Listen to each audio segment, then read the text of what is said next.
आता बघताय तुम्ही रात्रीमध्ये हे काम चालू आहे आणि कशा पद्धतीचं काम चाललंय ते तुम्ही बघा।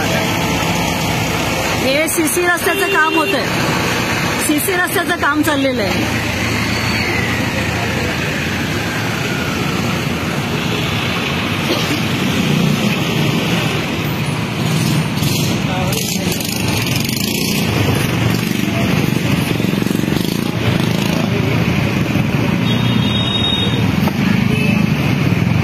म्हणजे इथलीच तिकडची दगडं काढायची, इकडे आणून टाकायची, इकडचीच भरणी आहे ती इकडेच करायची, डांबराची भरणी इथे चालू आहे, इथलेच दगडं काढून इथेच टाकतायत। काम करायची पद्धत कशी असते हे कॉन्ट्रॅक्टरला माहिती नाही का, की अधिकाऱ्यांना माहिती नाही? हे काम करण्याची पद्धत आहे ही।